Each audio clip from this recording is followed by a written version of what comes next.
Baiklah, kita maju ke pembicara berikutnya adalah Sinyo dari Manado, yaitu Dr. Victor Yosef. Dia juga salah satunya dari Samratulangi dan sekarang menjadi staf pengajar di Departemen Kardiovaskular Universitas Samratulangi. Beliau ambil kardiologisnya di FKUI, jadi kami semua dekat dan kader dari ACLS. Ngajar di ACLS, juga di Acute Surgery, PDEI, dan sebagainya.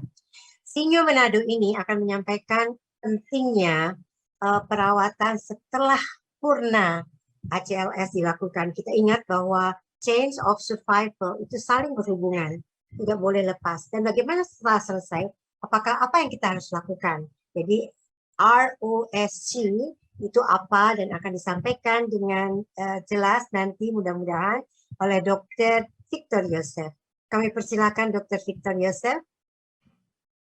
Baik Bunda, senang sekali bisa menjumpai Bunda kembali. Ya, saya dan Dr. Dian juga adalah binaan Bunda di tim ACLS ya Bunda.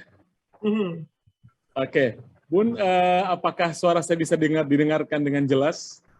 Saya coba share screen dulu ya. Dr. Dian, senior saya. Yang ini ya.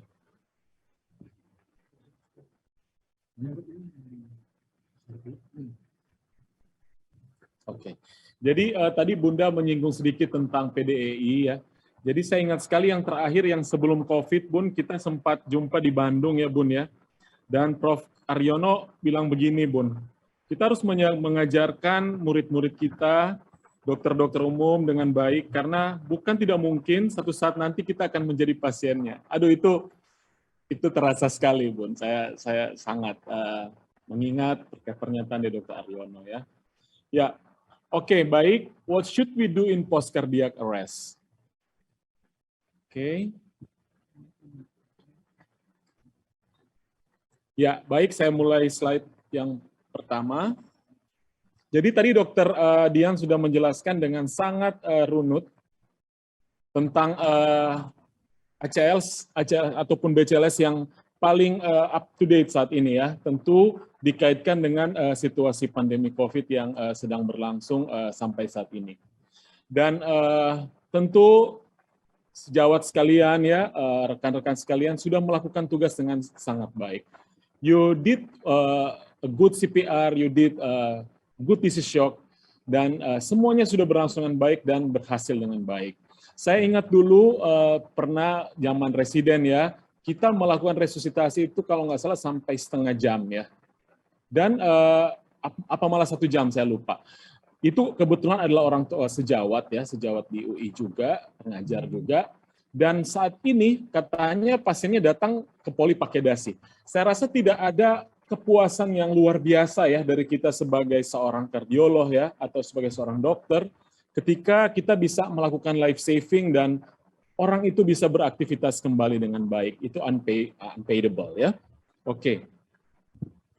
Ya. Jadi kita sekarang fokus pada post cardiac arrest.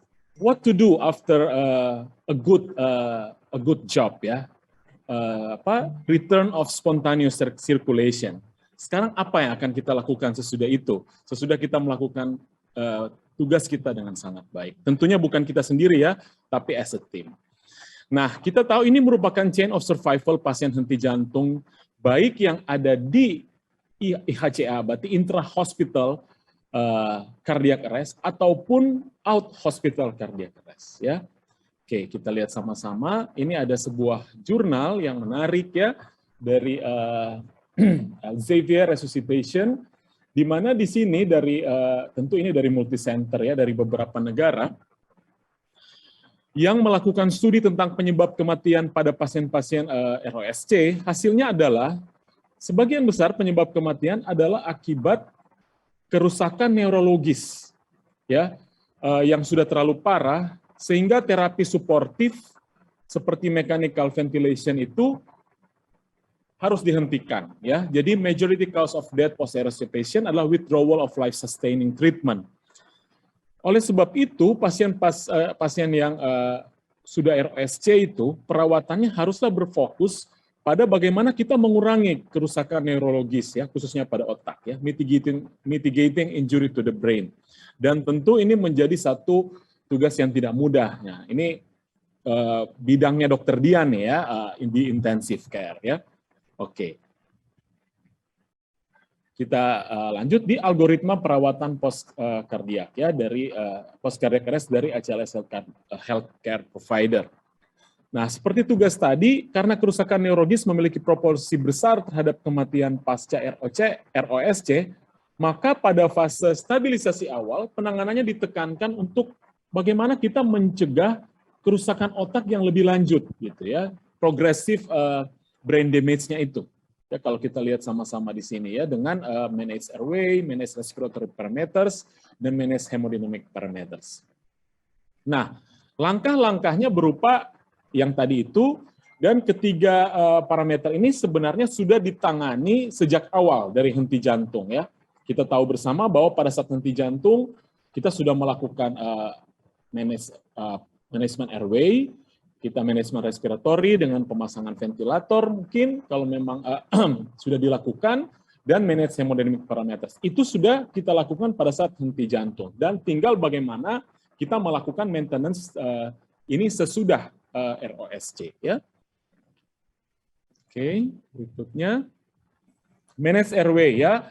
Kita tahu bersama, saya rasa juga sejawat dokter umum di sini sudah sangat familiar ya, karena kan ini dilakukan di UGD juga ya, maupun di ICU, yaitu pemasangan tube endotrakeal.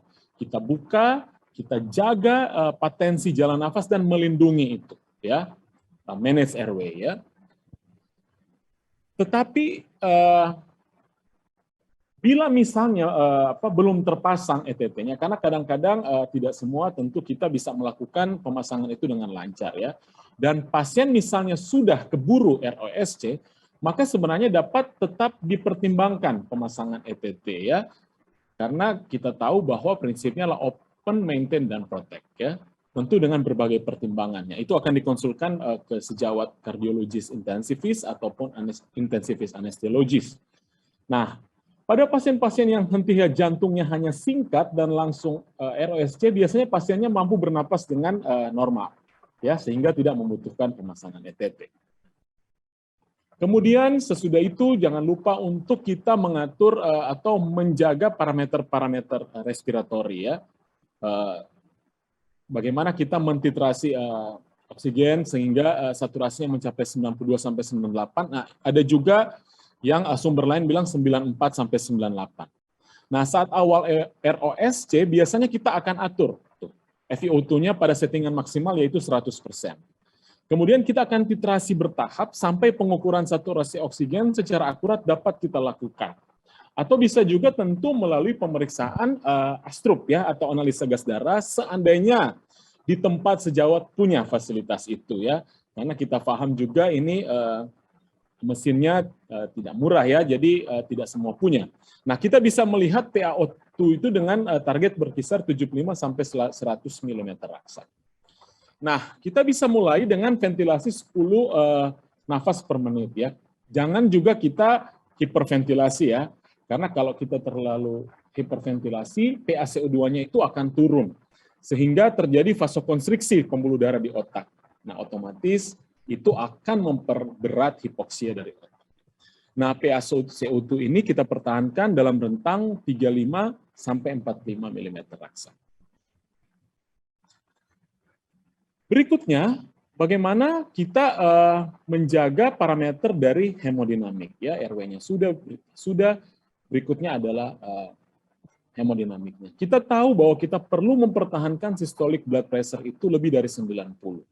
Dan sebenarnya yang lebih penting lagi adalah menjaga mean arterial pressure-nya lebih dari 65 mm raksa, agar perfusi ke organ-organ vital itu terjaga. Nah, bagaimana seandainya itu belum dapat kita capai, maka kita dapat berikan cairan kristaloid. Bertahu dong untuk sejawat yang sudah sering mengikuti ACLS, bahwa selalu kita kan melakukan challenge fluid ya. Kemudian misalnya tidak tercapai juga, maka kita perlahan-lahan udah harus naik nih. Mungkin kita perlu inotropik. Nanti kan di bagan terbagi dua ya, dengan shock kita menggunakan dopamin dan tanpa shock dengan dobutamin. Tapi sesudah itu lagi, misalnya belum tercapai, maka kita perlu gencet nih. Pakai apa? Tentu dengan vasopresor. Tergantung pula dari jenis shocknya, ya. Tapi kira-kira langkah-langkahnya seperti itu. Nah, ini ada satu ilustrasi gambar. Jadi kita bisa menggunakan kristaloid untuk mengkoreksi hipovolemik, misalnya. Dari awal lagi kita coba ulang, airway di sini pasien diintubasi dengan menggunakan ventilator, kemudian untuk respiratorinya kita pertahankan, AGD dengan target PaO2 dan seperti ini pakai kilopascal tapi bisa juga menggunakan 1 mm raksa, dan PCO2-nya, ya seperti yang sudah dijelaskan tadi. Dan C adalah sirkulatori, kita pertahankan MAP-nya lebih dari 65, ya kita tahu bersama bahwa mean arterial pressure ini menjadi indikator yang sangat penting. Dan bila misalnya tidak tercapai, maka kita gunakan tahap-tahap atau penggunaan cairan inotropik seperti yang sudah dijelaskan tadi. Bahkan ada saatnya mungkin kita perlu noradrenalin, bahkan sampai penggunaan epinefrin. Nah, perlu diketahui bahwa memang algoritma ini dibuat step by step. Tapi pada pada kenyataannya langkah-langkah ini sebenarnya simultan gitu ya. Jadi dia tidak tunggu ini dulu baru ini, tidak ya. Kadang-kadang dia bisa berlangsung dengan sekaligus ya. Algoritma ini hanya membantu agar lebih mudah untuk diingat ya. Nah, kita tahu dari airway management, kemudian breath dan circulation. Selanjutnya yang jangan kita lupakan adalah pemeriksaan EKG ya. Tujuannya apa? Ini tujuannya, yaitu kita harus mengeksklud ya kemungkinan adanya infark miokard akut, khususnya STEMI yang menjadi penyebab pasien henti jantung ya. Sehingga dapat kita pertimbangkan untuk dilakukan intervensi darurat nih berupa PCI. Nah, satu hal yang harus kita ingat baik-baik adalah jika EKG tidak menunjukkan adanya ST elevasi, itu bukan berarti intervensi kardiak itu tidak perlu dilakukan ya. Jika tidak ada ST elevasi, tidak berarti otomatis ini bukan satu kardiak etiologinya ya. Intervensi kardiak lain juga dapat dipertimbangkan sebenarnya melalui penilaian klinis pada keadaan shock kardiogenik, apalagi pada pasien-pasien shock yang sampai membutuhkan mechanical circulatory support ya. Ini adalah rekomendasi untuk PCI sesudah cardiac arrest ya. Jelas ya kalau dia misalnya STEMI ya itu pasti ya, itu 1A. Tapi jangan lupa ya, sementara untuk angiografi koroner darurat dapat dipertimbangkan pada pasien tertentu, misalnya yang electrically unstable. Dengan kata lain ada aritmia atau secara hemodinamik dia tidak stabil, meskipun EKG post ROSC-nya tidak menunjukkan adanya ST elevasi. Ya. Nah, ini tabel tuh diambil dari salah satu studi ya, salah satu studi pada pasien-pasien yang ROSC. Kemudian dilakukanlah angiografi koroner tanpa melihat apakah EKG pasien post ROSC tersebut menunjukkan adanya STEMI atau tidak. Ya, kita lihat sama-sama. Hasilnya adalah penurunan TIMI flow. Ya, penurunan TIMI flow ada pada grup pasien dengan EKG tanpa ST elevasi. Ya, tanpa ST elevasi pun ternyata penurunan TIMI flow itu ada. Ya, grup 2 dan grup 3. Selain itu, lesi kulprit juga dapat teridentifikasi pada beberapa pasien yang EKG awal post ROSC itu tidak ada elevasi segmen ST. Ya, ternyata dapat juga, walaupun EKG-nya tidak ST elevasi. Nah, oleh karena itu dapat disimpulkan bahwa hasil EKG awal post ROSC it is unreliable atau tidak dapat diandalkan untuk menyingkirkan indikasi intervensi koroner. Karena tidak adanya elevasi segmen ST, bukan berarti pasien tersebut tidak memiliki kulprit ya, yang menjadi penyebab henti jantung. Sehingga sesuai dengan tabel rekomendasi tadi, bahwa PCI kardiak post cardiac arrest hanya berdasarkan penilaian klinis masih ada tempatnya untuk dilakukan. Oke. Nah, setelah semua parameter di atas kita pastikan stabil, barulah kita evaluasi status neurologisnya dengan mengevaluasi apakah pasien sadar dan mampu mengikuti perintah. Ya. Jika pasien sadar dan mampu mengikuti perintah, ya manajemen critical care secara umum dapat dilakukan. Tapi jika statusnya komatos, ya, maka ada beberapa pemeriksaan yang perlu dilakukan, misalnya dan intervensi, ya, misalnya targeted temperature management, kita bisa melakukan CT scan otak, kita monitor elektroencephalografi, ya, tentu kita mengkonsul ke sejawat neuro. Tentunya pada bagian ini kita sudah harus bekerja sama dengan divisi atau departemen. Apa yang dimaksud dengan targeted temperature management? Jadi tindakan ini harus segera dimulai. Kita mulai dari 32 sampai 36 derajat, jangan di bawah 32 ataupun di atas 36. Dan suhu ini dipertahankan selama setidaknya 24 jam, tentu dengan menggunakan mesin pendingin khusus, ya. Jangan menggunakan cairan IV yang dingin. Ini direkomendasikan baik pada pasien yang out hospital cardiac arrest maupun yang in hospital cardiac arrest dengan irama jantung baik yang shockable maupun yang non shockable.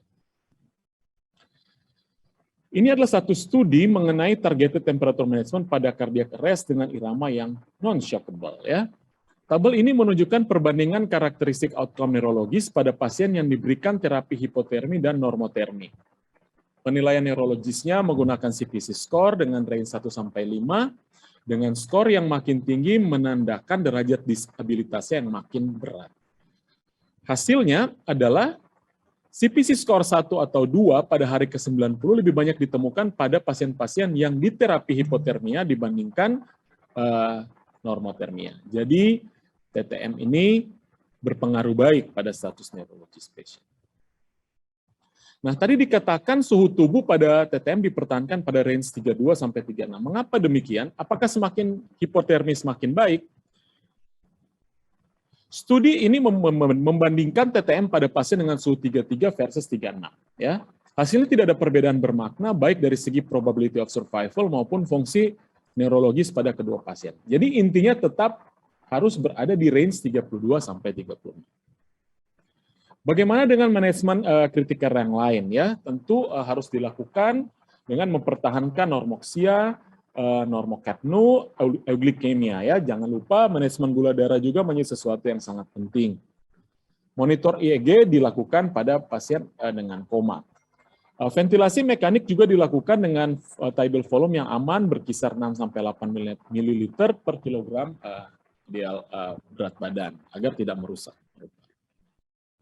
Setelah itu dapat kita lakukan evaluasi lagi untuk mencari kemungkinan penyebab-penyebab reversible dari henti jantung. Oke, selalu kita ajarkan pada sejawat yang mega code ataupun yang ujian, ya, 5H dan 5T, hipovolemia, hipoksia, kemudian hidrogen ion asidosis, hipokalemi, hiperkalemi, dan hipotermi. Bagaimana apabila tension pneumotoraks? Tentu mungkin kita perlu menggunakan atau perlu pemasangan water cell drainage. Bagaimana dengan tamponade kardiak? Tentu dengan perikardiosintesis atau perikardiektomi. Tentu ini ada bahasan-bahasan khusus, ya, untuk tata laksana ini. Bagaimana apabila ada toksin? Tentu sesuai etiologi. Trombosis pulmoneri tentu mungkin dengan pemakaian heparin, dan trombosis koroneri jelas dengan kateterisasi dan revaskularisasi. Bagaimana dengan take home message-nya?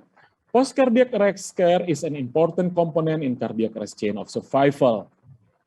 One good thing will lead to another good one. Ya, jadi kita sudah melakukan dengan baik kerja kita, maka mari kita lanjutkan pekerjaan baik itu dengan tuntas sampai baik pasiennya. Tentu walhalam, ya, bagaimana kalau kemudian terakhirnya gimana, ya tentu itu adalah Tuhannya, tapi kita melakukan bagian kita yang baik. Penyebab utama dari